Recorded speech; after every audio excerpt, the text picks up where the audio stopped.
I'm Lily from Merino, Vino, and today I'm just gonna have some fun. It's the end of February, and I rarely have like strictly fun when I'm dyeing yarn. I'm usually trying to do a specific colorway, and I don't really get to experiment and see what different colors I can make and just try something new. So today I have just a regular sock blank. It's not a full 100 grams, and it's a thicker yarn. You can see some of it's been soaked really well, and others have some spaces that it can use some more water. I have 1 cup of water in here right now, no heat, no acid, and I have 2 yellows and a bunch of blues, and I just want to see like what kinds of greens I can get. So I really like the color green. I love blue as well, and so I'm just gonna experiment and have fun. This will be an inexpensive buy on my website because it's just kind of fun. So this is kind of a bright yellow. I'm gonna do a full tablespoon. I'm just gonna put it on the sock blank and kind of push it in. As I said, it's a brilliant yellow. There's no heat. It's very, very bright. And later this summer, I'm going to be experimenting with hues and doing a bunch of semi-solids. As you may or may not know, I am pregnant, and so right now I have the ability to kind of just play and try, do more complicated colors while I have the time. Semi-solids are a little less time specific, so I can do that, while my newborn is napping and stuff. So yeah, I'm just going to see what kinds of colors I can get, and I'll probably just play after I'm done with the experiment.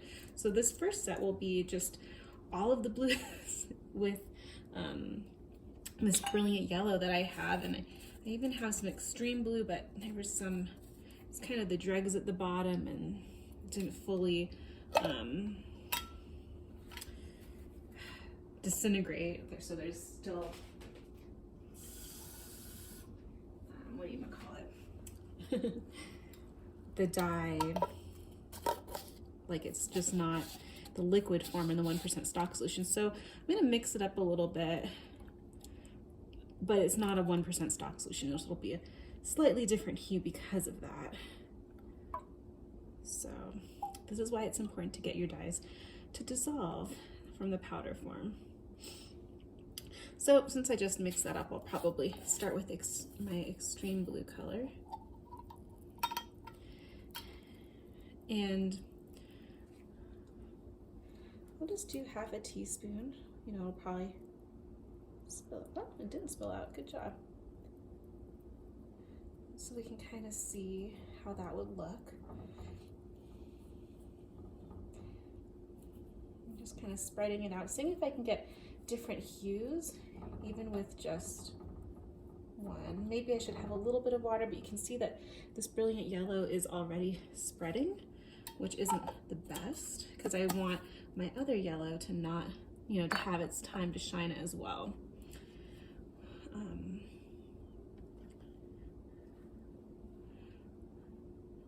And I also have a brilliant blue, and I feel like brilliant blue and extreme blue are fairly similar. Obviously, extreme blue is more of an intense color.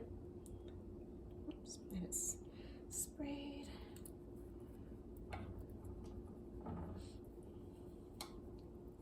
This one is spreading a lot more.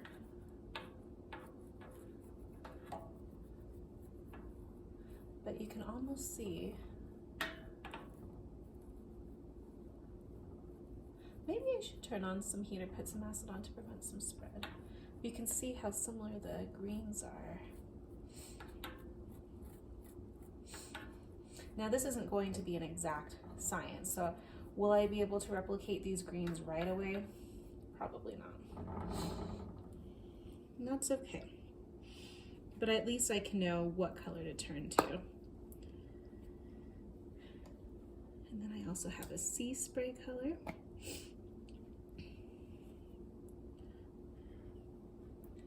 Now sea spray I already know looks a little green, especially right out of the bottle.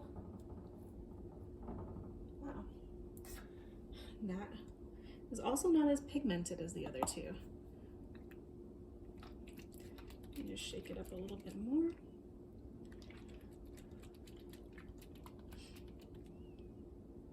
Yeah, I feel like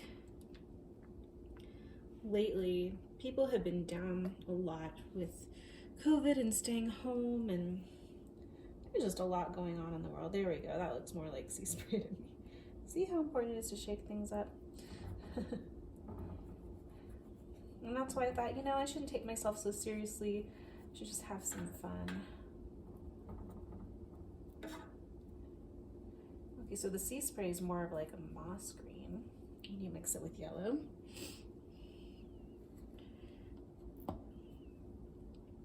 And I'm sure there's also some difference. Here, let me try to get this brilliant yellow under here. Comes up like.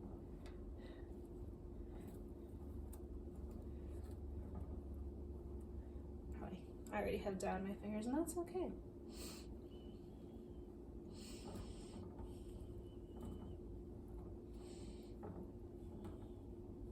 And I'm going to be doing all of these again with a different yellow too, just to see what happens. Next up is Caribbean blue, and also I'm sure it'll depend with like how much yellow is in the sock blank before I put, whoops, I think I'm definitely going to have to move the sock blank over for that. I should be wearing gloves, but you know what, as I said, I'm not taking myself too seriously. And Caribbean blue I always find to be so bright, which it is, but I tend to prefer jewel tones for those of you who bought from me before. But I think, you know, every dye has a place or a purpose, and I do want to get more into pastels, and that's kind of like there, you can see how it goes from an intense, kind of massaging it in to like a lighter green. Pastels I find to be tricky, but it's really just hue work. Made me think of the name Huey.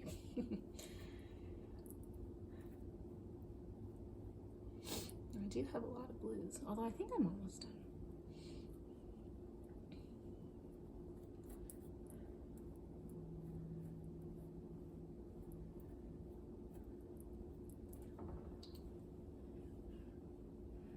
The next one is Delphinium blue. Have I done? I haven't done Peacock blue either. I think Delphinium blue is kind of more of a purple, so this should be interesting. But yeah, I just love greens. I don't know. But I haven't bought many just dye powders that are green. And so, oh, I should probably cover the Caribbean blue before I get started. Don't want that to spill. And so I'm really interested in learning to make my own secondary and tertiary colors from the dyes that I already have. It also, you know, will make my colorways different from other indie dyers because, you know, we all have our places in indie dyers, of course. Yeah, that's more of a purple. So maybe this will be more of an orange. But you know, if we can make our own colors from dyes, own patterns, own style of dyeing, like that all, you know, makes a difference. Okay, that Caribbean blue is really traveling up there. Maybe that helps a little bit.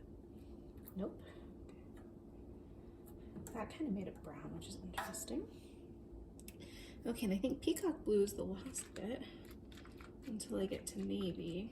So I might need to add a little bit more yellow.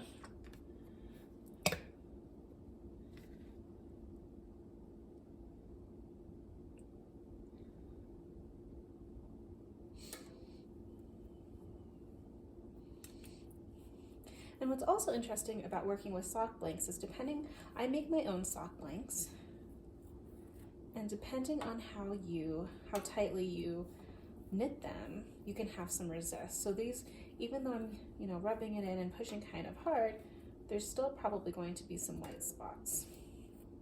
But I think that's kind of a cool look too, because that's another thing I want to experiment with soon is gradients. Let's see.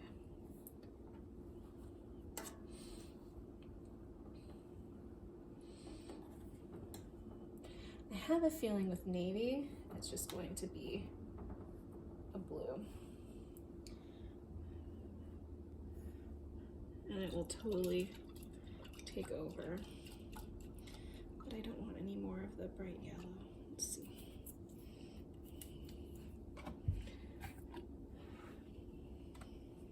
And of course, then we have the other side to experiment on too.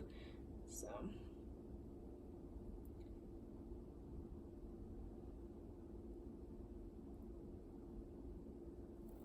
Just get some navy in there. It's more of like a dark spot. And of course, even though it looks like it'll, you know, knit up exactly like this, it'll vary as well. The peacock blue actually is kind of cool, separating into greens and blues.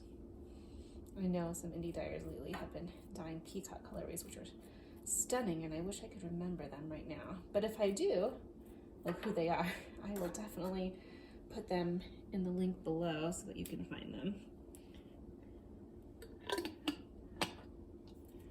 Okay, so now I'm going to turn on the heat a little bit, but pretty low because I don't want to burn the yarn.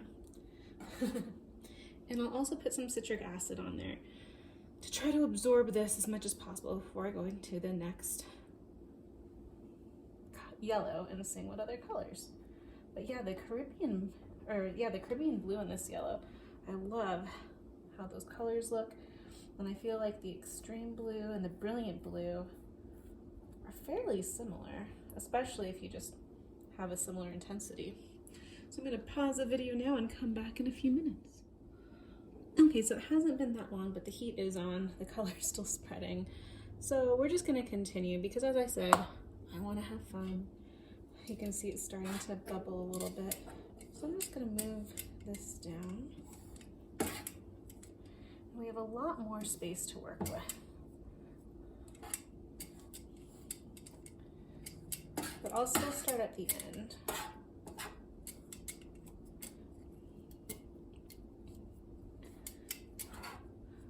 And I'll add the yellow. And I'll probably add a little bit more of this yellow, which tends to be not as powerful.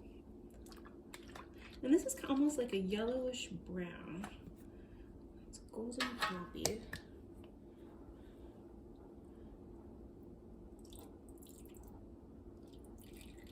And there isn't citric acid on this half of the soft blank yet.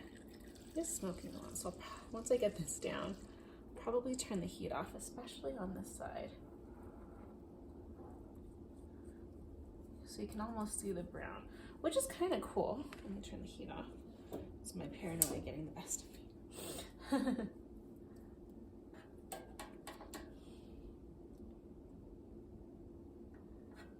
And I'm sure different hues of yellow and different hues of the blues can also affect how many greens we're gonna get. But this is just kind of a play. You know, something fun to do and not have, you know, not be concerned about replicating it, which does have a little bit of stress. But that's okay.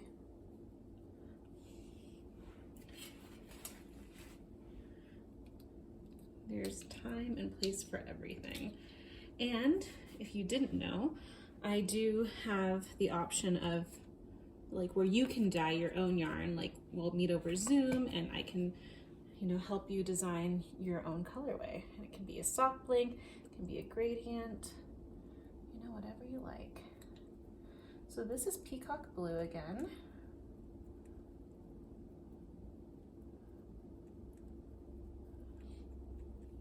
Kind of looking great, just kind of interesting.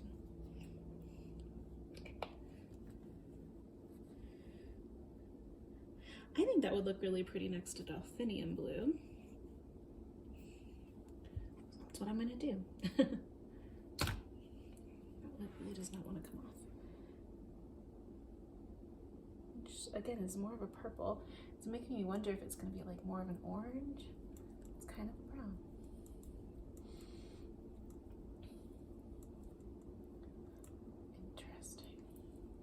And colors can change with heat and citric acid, so can't judge them too harshly yet. We'll do sea spray.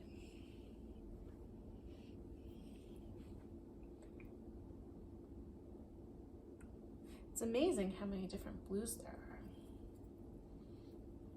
which means I should have tons of green options.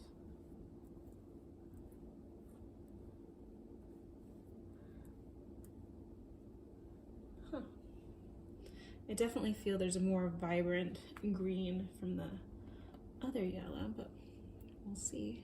That was sea spray. Now we're gonna get to extreme blue, which is not a 1% stock solution. So this hue will be different when I use it in the future.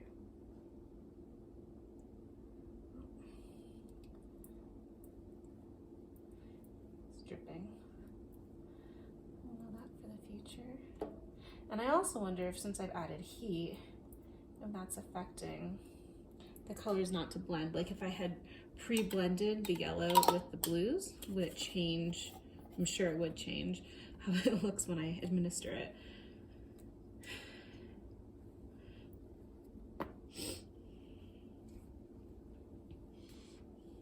And this is brilliant blue, which I always like to see how brilliant blue and extreme blue go together, because I think they're super similar in color.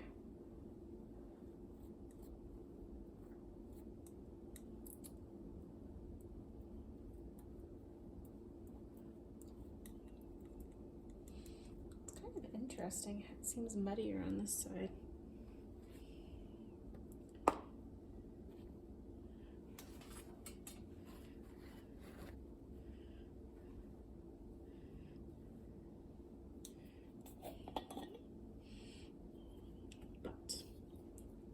See how Caribbean blue goes with it.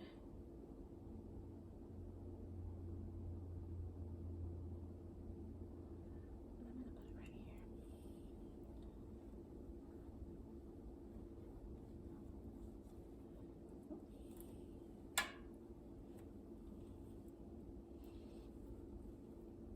It's super saturated here. It's almost like a blue.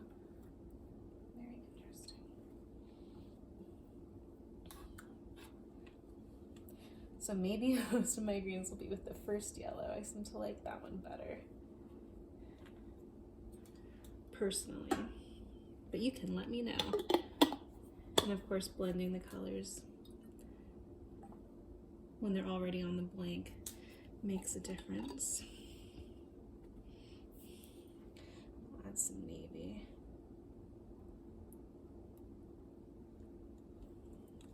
I'm being super careful now.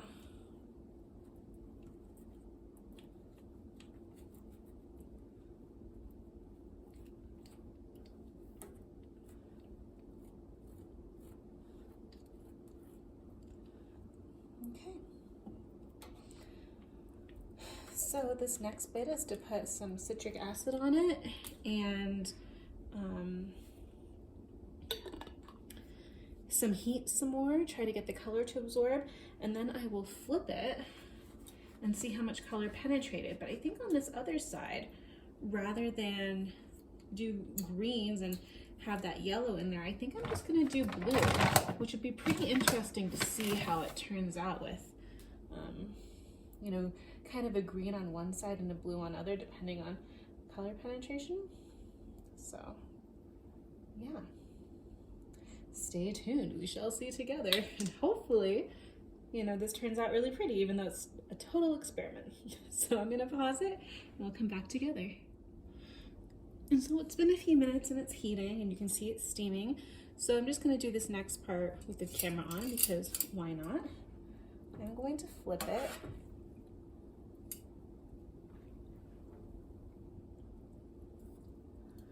And actually the greens seem to have penetrated pretty well. Same with the navy. You can still see there's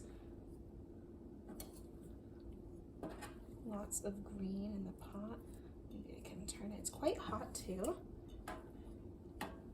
So I actually don't think we need to add any more color. What I will do though is I will add some water, because then we can make it even hotter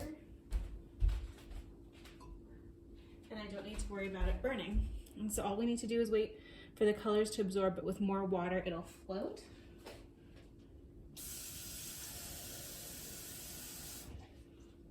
Hopefully onto the sock blank. And we'll see what happens. We'll use another cup too, so it'll be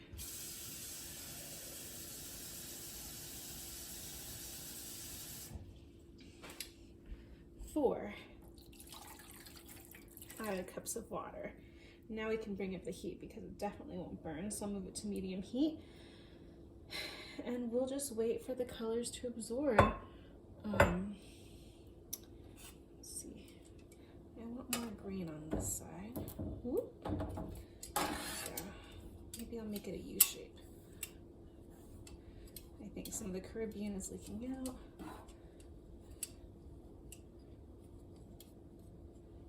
And you can see it curls in because it's a sock blank. This definitely got muddy. You can tell that this was the second yellow. Probably won't use that for mixing to make green in the future. But you know, it's almost a camo color, which is also pretty. So we'll see how it turns out. We just have to get the colors to absorb. So hopefully the next time I turn this on, they'll be absorbed. So as you can see, there is a little bit of resist on the yarn because it was dyed in a sock blank. Now some people really like working with sock blanks and others prefer to work with a normal skein. And so that's why I decided to undo the sock blank and put it into a skein so we could see what the resist looks like, and B, I think it opens this yarn up to a larger audience of people who would like to work with skeins rather than just sock blanks, and you can choose the side you want to work with, etc. So I think it's a really pretty skein. It has various colors, various greens, and they all go really well together. So I hope you enjoyed this video, and I look forward to interacting with you on YouTube, Instagram, wherever. Have a great day.